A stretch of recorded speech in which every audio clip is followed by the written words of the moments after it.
Hello बेटा, कैसे हैं आप? आई होप आप लोग ठीक होंगे बेटा। हम अपने आज क्लास 10 के चैप्टर 1 के नेक्स्ट पार्ट की बात करने वाले हैं।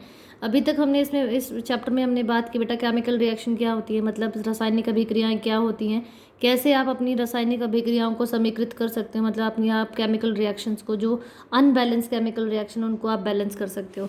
आई होप अभी तक आपको समझ आया होगा बेटा। अभी तक अगर आपने मेरे चैनल को सब्सक्राइब नहीं किया है तो आप नीचे दिए हुए लिंक पर क्लिक करके मेरे चैनल को सब्सक्राइब कर सकते हो बच्चे।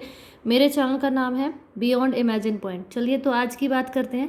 आज हम बात करने वाले अपने नेक्स्ट टॉपिक की बेटा, that is types of chemical reaction. किसकी बात करने वाले हम? टाइप्स ऑफ केमिकल रिएक्शन, मतलब जो आपके पास रासायनिक अभिक्रियाएं हैं वो कितने प्रकार की होती हैं। ठीक है, मतलब रासायनिक अभिक्रियाएं कितने प्रकार की होती हैं। रासायनिक अभिक्रियाओं के प्रकार के बारे में हम लोग बात करने के, कितने टाइप की होती है हमारे पास। ठीक है, मेनली हमारे पास 5 टाइप्स की होती है। पहली हमारे पास होती है बेटा, अगर मैं इंग्लिश में बात करूँ तो पहली हमारे पास होती है कॉम्बिनेशन रिएक्शन, जिसको हम हिंदी में कहते हैं संयोजन अभिक्रिया। क्या कहते हैं बेटा? संयोजन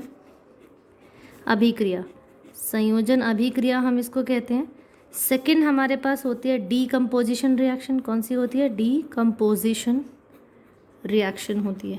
ठीक है, डीकम्पोजिशन को हम हिंदी में कहते हैं बेटा वियोजन अभिक्रिया। क्या कहते हैं? वियोजन अभिक्रिया। थर्ड हमारे पास जो रिएक्शन होती है दैट इज डिस्प्लेसमेंट रिएक्शन। क्या होती है बेटा? डिस्प्लेसमेंट रिएक्शन होती है, और इसको हम हिंदी में कहते हैं विस्थापन अभिक्रिया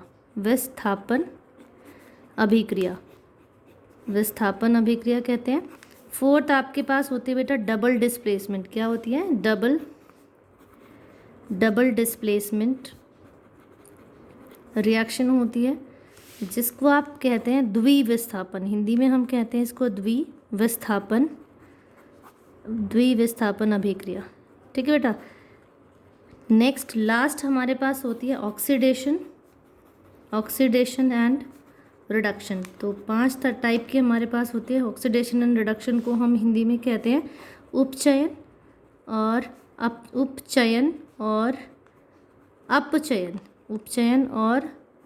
अपचयन अभिक्रिया। तो मेनली हमारे पास ये 5 टाइप्स की अभिक्रियाएं होती हैं।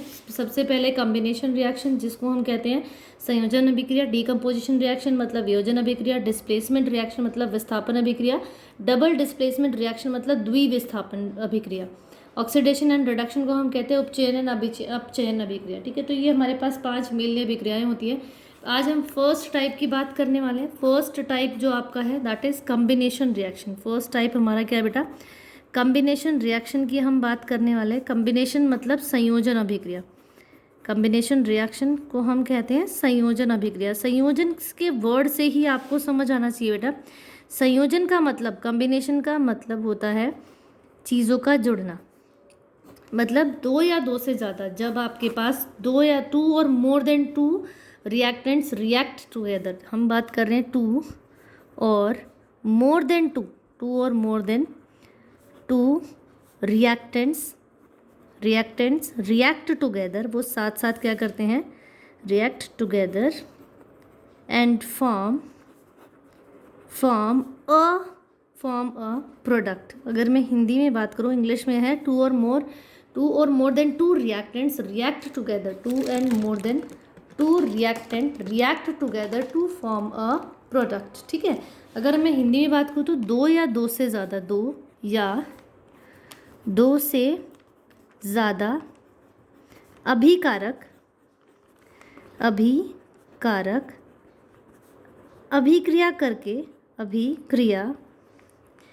करके एक उत्पाद बनाते हैं। ठीक है, तो इन अभिक्रियाओं को हम कहते हैं कॉम्बिनेशन अभिक्रिया। मतलब जैसे मेरे पास एक ए अभिकारक है, एक बी है आपके पास अभिकारक, दोनों मिलकर वो क्या बना रहे हैं? एक सी उत्पाद बना रहे हैं। मतलब 2 रिएक्टेंट्स यहाँ मिलकर, 2 रिएक्टेंट मतलब 2 अभिकारक यहाँ मिलकर एक यहाँ क्या बना रहे हैं बेटा? उत्पाद बना रहे हैं, मतलब प्रोडक्ट बना रहे हैं। ठीक है, तो ऐसी अभिक्रियाओं को हम कहते हैं कि ये कॉम्बिनेशन अभिक्रिया है। ठीक है, जिसका एग्जाम्पल हम ले सकते हैं। जैसे एग्जाम्पल के तौर पे जब मैग्नीशियम को जब मैग्नीशियम को ऑक्सीजन की प्रेजेंस में जलाया जाता है, दोनों को ऑक्सीजन की प्रेजेंस में जब जलाया जाता है तो ये they combine to form a magnesium oxide, ये दोनों मिलकर क्या बनाते हैं, मैग्नीशियम ऑक्साइड बनाते हैं। ठीक है बेटा, देखो दो प्रोडक्ट है, दो रिएक्टेंट है यहाँ पे, एक है मैग्नीशियम है, दूसरा ऑक्सीजन, दोनों मिलकर क्या बना रहे हैं, एक सिंगल क्या बना रहे हैं, प्रोडक्ट मतलब उत्पाद बना रहे हैं। दो अभिकारक मिलकर एक उत्पाद बना रहे हैं, मतलब दो रिएक्टेंट रिएक्ट करके एक प्रोडक्ट बना रहे हैं। तो ऐसी अभिक्रियाओं को हम कहते हैं कि कॉम्बिनेशन अभिक्रिया है। ठीक है, इसको हम कहते हैं कॉम्बिनेशन रिएक्शन है, मतलब ये आपकी संयोजन अभिक्रिया। जो वर्ड संयोजन है, संयोजन का मतलब ही होता है जुड़ना, जहाँ पर रिएक्टेंट्स जुड़कर क्या करते हैं, दो या दो से ज़्यादा जो रिएक्टेंट्स जो अभिकारक हैं वो जुड़कर एक प्रोडक्ट बनाते हैं, मतलब एक उत्पाद बनाते हैं। दूसरा एग्जाम्पल मैं आपके सामने यहाँ ले रही हूँ, जैसे आपके पास है बेटा 2H2 plus O2, hydrogen gas है और ऑक्सीजन गैस है, दोनों मिलकर क्या बना रहे हैं बेटा, H2O, मतलब वाटर बना रहे हैं, पानी बना रहे हैं। ठीक है, तो यहाँ पर भी देखिए दो रिएक्टेंट्स हैं आपके, वो रिएक्ट करके एक प्रोडक्ट बना रहे हैं, मतलब दो अभिकारक हैं और वो मिलकर क्या बना रहे हैं, आपका एक उत्पाद बना रहे हैं। जैसे एक थर्ड एग्जाम्पल मैं ले रही हूँ जो बहुत इंपॉर्टेंट है, बहुत बार पेपर में पूछा गया है, कैल्शियम ऑक्साइड।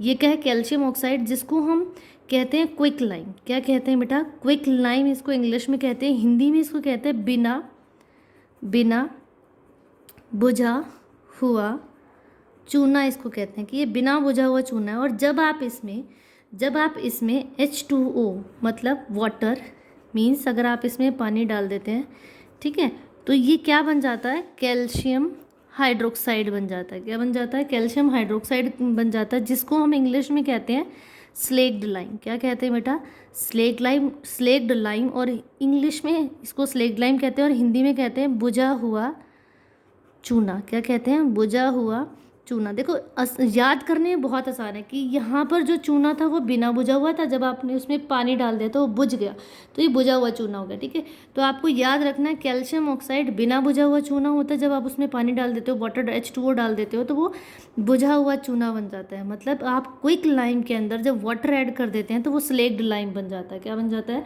स्लेक्ड लाइम बन जाता है, जो कि आप वाइट वॉश वगैरह में आप उसको यूज़ करते हैं। ठीक है, तो ये आपके कॉम्बिनेशन जो रिएक्शन है उसके एग्जांपल है, संयोजन अभिक्रिया के यहाँ पर ये उदाहरण है। जैसे दो यहाँ पर रिएक्टेंट है, वो रिएक्ट करके क्या बना रहे हैं, एक प्रोडक्ट बना रहे हैं, मतलब एक उत्पाद बना रहे हैं। ठीक है, तो इस तरीके से आपके पास और भी बहुत सारे एग्जाम्पल हैं। जैसे एक और एग्जाम्पल मैं आपके सामने, यहाँ फोर्थ एग्जाम्पल है, दैट इज़ जैसे C है कार्बन, जब ऑक्सीजन के साथ मिलता है तो वो CO2 बनाता है। ठीक है बेटा, तो ये 3 आर द एग्जाम्पल्स जो संयोजन अभिक्रिया के एग्जाम्पल है, मतलब आपके कम्बिनेशन जो रिएक्शन है उसके एग्जाम्पल है। नेक्स्ट हम लोग बात करने वाले जो सेकेंड टाइप है बेटा, दैट इज़ डीकम्पोजिशन रिएक्शन। क्या है, डीकम्पोजिशन रिएक्शन, जिसको हम हिंदी में कहते हैं वियोजन अभिक्रिया।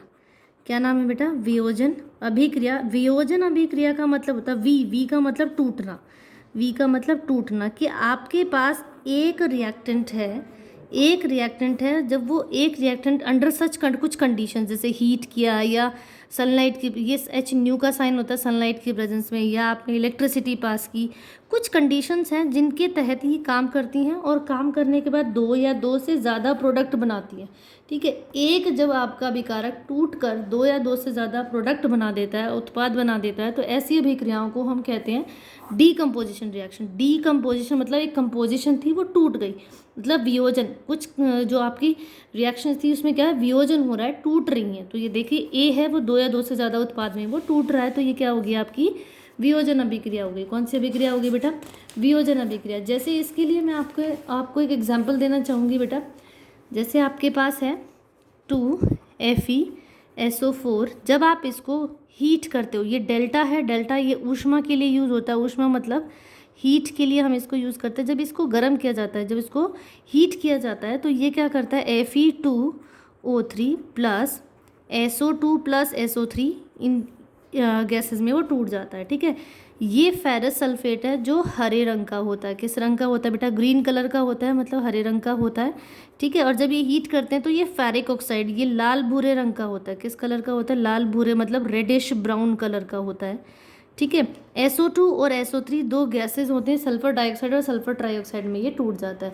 ठीक है, तो यहाँ देखिए एक ही आपके पास क्या था, रिएक्टेंट था, अभिकारक था, वो दो या दो से ज़्यादा प्रोडक्ट्स में, मतलब उत्पादों में वो टूट गया। तो जब ऐसी चीज़ें टूटती हैं तो उनको हम कहते हैं कि ये आपकी वियोजन अभिक्रिया है। मतलब आपकी कौन सी अभिक्रिया है, ये आपकी डीकम्पोजिशन रिएक्शन। ठीक है, अब मैंने कहा यहाँ पर कुछ ना कुछ कंडीशन हो, इस एरो के ऊपर ना आपको कुछ कंडीशंस देखने को मिलेंगी, और ये कंडीशन ही है जिनके तहत ये रिएक्शंस होती हैं। जैसे हमारे पास यहाँ तीन इंपॉर्टेंट जो कंडीशन है, पहली है हीट, मतलब आपने उसको ऊष्मा दी है बाहर से तब वो रिएक्शन हो रही है। दूसरी है इलेक्ट्रिक करंट, कि आपने इलेक्ट्रिसिटी पास की है।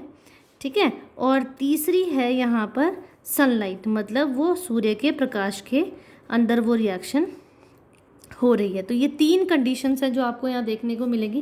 पहली मैंने कहा हीट के, तो हीट के लिए हमारे पास ये रिएक्शन दी हुई है। एक और हम लोग कर सकते हैं कि कैल्शियम कार्बोनेट हमने लिया, चूना हमने लिया, कैल्शियम कार्बोनेट। ठीक है, जब आपने उसको गर्म किया, कैल्शियम कार्बोनेट को जब आप गर्म करते हो तो वो कैल्शियम ऑक्साइड, मतलब क्विकलाइन बिना बुझे हुए चूने प्लस CO2 में वो टूट जाता है। तो एक तो आप इसका एग्जाम्पल ये ले सकते हैं कि आपने उसको हीट किया और वो टूट गया, और दूसरा एग्जाम्पल मैंने ऊपर यहाँ पर दिया हुआ कि हीट करने से ये टूट गया। तो ये 2 एग्जाम्पल्स आप डीकम्पोजिशन रिएक्शन, मतलब वियोजन में अंडर हीट कंडीशन में, मतलब ऊष्मा जब आपने दी हो तब वो टूट गया, तो उसमें आप ये यूज़ कर सकते हो। ठीक है, सेकंड है आपका कि आपने इलेक्ट्रिक करंट पास किया। इलेक्ट्रिक करंट कैसे पास किया, जैसे पानी है, वाटर में जब आप इलेक्ट्रिक करंट क्या पास करते हैं बेटा, जब आप इलेक्ट्रिक करंट यहाँ पर पास करते हैं तो ये जो वाटर है, वाटर 2 गैसेस में टूट जाएगा, H2 + O2, एक हाइड्रोजन गैस में और दूसरा ऑक्सीजन गैस में, ये स्प्लिट हो जाएगा, टूट जाएगा। तो एक वाटर का मॉलिक्यूल 2 गैसेस में टूट रहा है, तो ये भी क्या आपकी वियोजन अभिक्रिया है, डीकम्पोजिशन अभिक्रिया है। और कंडीशन यहाँ क्या है, इलेक्ट्रिक करंट। क्या है बेटा यहाँ पे कंडीशन, इलेक्ट्रिक करंट की कंडीशन दी हुई है। ठीक है, थर्ड है आपकी कंडीशन सनलाइट। ठीक है, मतलब सनलाइट, सूर्य के प्रकाश के अंदर जो अभिक्रिया है वो हो रही है। देखो जो यहाँ पर AgCl का एग्जाम्पल लेंगे, जो AgCl2 है, AgCl2 आपका AgCl आपका क्या होता है बेटा, सिल्वर क्लोराइड होता है। क्या होता है, सिल्वर क्लोराइड। और सिल्वर क्लोराइड एक ऐसा कंपाउंड है जो हाईली सेंसिटिव टू सनलाइट होता है, मतलब ये बहुत ज़्यादा हाईली रिएक्टिव होता है सनलाइट। इस पर जैसे ही गिरती है तो ये स्प्लिट हो जाता है, मतलब ये टूट जाता है किसमें, Ag+Cl2 में। किसमें मतलब टूटता है बेटा, 2Ag+Cl2 में ये यहाँ पर टूट जाता है। ठीक है, जैसे इसीलिए इनको AgCl को और AgBr को, एक और एग्जांपल यहाँ पे है, जैसे अगर मैं बात करूँ AgCl है, जब ये इसको क्या मिलती है, सनलाइट, H लिखा है मैंने, सनलाइट मिलती है तो ये 2Br है यहाँ पर, तो ये Br2 में टूट जाता है। ठीक है, AgCl और AgBr सिल्वर क्लोराइड और सिल्वर ब्रोमाइड का यहाँ पर एग्जाम्पल है कि जब इनको सूर्य का प्रकाश मिलता है तो ये सिल्वर प्लस ब्रोमाइड में, सिल्वर प्लस क्लोराइड में टूट जाता है। ठीक है, इसीलिए इन कंपाउंड्स को बेटा डार्क कलर की बॉटल में स्टोर किया जाता है। मतलब जो डार्क कलर की बॉटल्स होती है उन्हीं में इनको स्टोर किया जाता है, क्योंकि डार्क कलर की हैं तो सनलाइट वहाँ तक पहुँच नहीं पाती है, क्योंकि ये इतने हाईली रिएक्टिव है कि थोड़ी सी अगर सनलाइट इनके ऊपर गिरी तो ये फटाफट रिएक्शन करके टूट जाएंगे। ठीक है, तो इनके अंदर रिएक्शन को बचाने के लिए कि ये टूटे ना, रिएक्शन ना हो, उसके लिए इनको क्या करते हैं, डार्क कलर की बॉटल्स में स्टोर किया जाता है। तो आज के लिए इतना ही बेटा। हमने 2 रिएक्शंस पढ़ी हैं, एक आपकी हमने पढ़ी है डीकम्पोजिशन रिएक्शन और दूसरी हमने पढ़ी है आपकी कॉम्बिनेशन रिएक्शन, मतलब संयोजन और वियोजन, 2 अभिक्रियाएं हमने की है। तो आई होप आपको आज की वीडियो समझ आई होगी, आपका कंसेप्ट आपको आज का समझ आया होगा बेटा। These are very important concept, आप लोग ध्यान रखिए। चलिए, तो आज के लिए इतना ही। अगर अभी तक आपने मेरे चैनल को सब्सक्राइब नहीं किया बेटा, तो नीचे दिए हुए लिंक पर क्लिक करके आप मेरे चैनल को सब्सक्राइब कर सकते हैं। Thank you.